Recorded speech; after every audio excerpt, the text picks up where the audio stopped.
السلام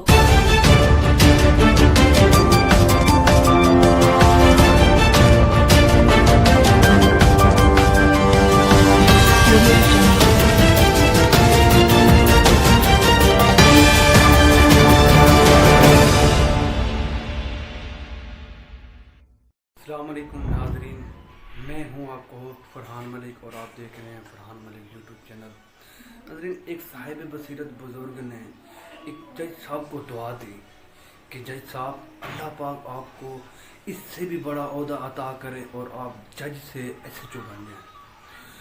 اب جج بڑی حیرت انگیز نگاہوں سے دیکھنے لگا اور بزرگ کو کہنے لگا کہ بزرگو، میرا عہدہ SHO سے بڑا ہے۔ مگر بزرگ نے کہا، نہیں جناب، آپ کا عہدہ اس سے SHO سے بڑا ہو ہی نہیں سکتا۔ تو جج صاحب نے پوچھا، وہ کیوں؟ تو بزرگ فرمانے لگے کہ جج صاحب، جب یہ مجھ پہ کیس ہوا تھا اس وقت میری عمر 22 سال تھی۔ مجھے SHO نے کہا تھا کہ مجھے 5000 روپے دے دے اور میں کیس ادھر ہی ختم کر دیتا ہوں، معاملہ آگے نہیں جانے دوں گا۔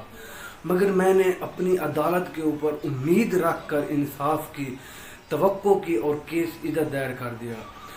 آج میں 72 سال کا ہو گیا ہوں اور یہ 50 سال مجھے بیت گئے ہیں اس کیس کے لڑنے میں۔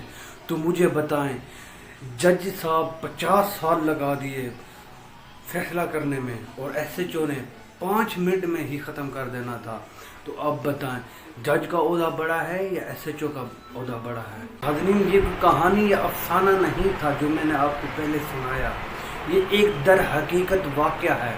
یہ واقعہ کسی غیر مسلم یا یہودی عدالت کا نہیں تھا، یہ واقعہ اسلامی جمہوریہ پاکستان کا تھا، جس میں غریب کو اور مظلوم کو چکی کی طرح پیس پیس کر رگڑا جاتا ہے اور امیر کو، صاحب اقتدار کو، چوروں کو، لٹیروں کو، ڈاکوؤں کو اتوار والے دن، عدالت کی چھٹی والے دن بھی ضمانت پر رہا کر دیا جاتا ہے۔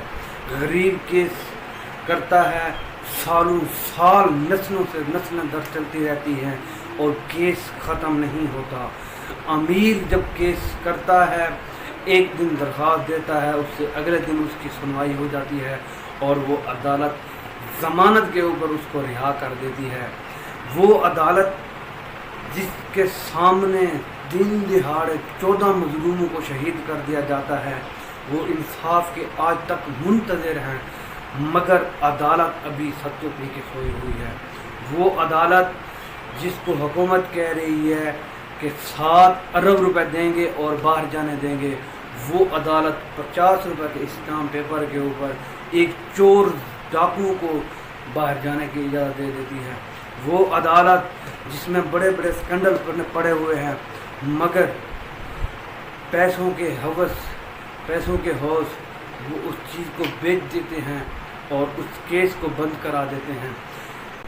دنیا کا سب سے بدترین عدالتی نظام وہ عدالتی نظام پاکستان کا ہے، جس میں جھوٹ بولنے والے وکیل کو بعد میں جج بنا دیا جاتا ہے، اور پاکستان کی ترقی میں سب سے بڑی رکاوٹ پاکستان کا عدالتی نظام ہے، جو چوروں، لٹیروں، ڈاکوؤں اور کرپٹ مافیا کی پناہ گاہ بن چکی ہے۔ اس طرح کہہ لیتے ہیں کہ یہ ان کی لونڈی ہے۔ پاکستان عدالتی نظام چوروں، ڈاکوؤں، لٹیروں کی لونڈی بن چکی ہے۔ وہ جب چاہتے ہیں اس کو استعمال کرتے ہیں، جب چاہتے ہیں اس کو چھوڑ دیتے ہیں۔ یہ ایک ناچنے والی یا کوٹھے والی ایک پناہ گاہ بن چکی ہے، جس میں جو آتا ہے پھر چلا جاتا ہے پیسے دے، بغیر پیسوں والا اس میں اس عدالت میں آ بھی نہیں سکتا اور نہ وہ آ کے یہاں پہ انصاف لے سکتا ہے۔ غریب 25 سال سے 50 سال تک کا ہو جاتا ہے، 50 سے 100 کا ہو جاتا ہے، ان کی ایک بھی نہیں سنی جاتی۔ جس کے چیف منسٹر آف پاکستان، عدالت عظمیٰ کے سب سے بڑے عہدے، بڑے جج، جو شراب کو شہ ثابت کر دیتے ہیں، اس عدالت عظمیٰ کے اوپر ایک سیاہ دھبا تو ضرور بنتا ہے، جس میں رو انوار جیسے درندے سر عام گھومتے ہیں، جس میں ایان علی جیسی کنجریاں ضمانت کے اوپر رہا ہیں، جس کے اوپر کرپٹ مافیا 7 ارب دینے والا بندہ 50 روپے اسٹامپ کے اوپر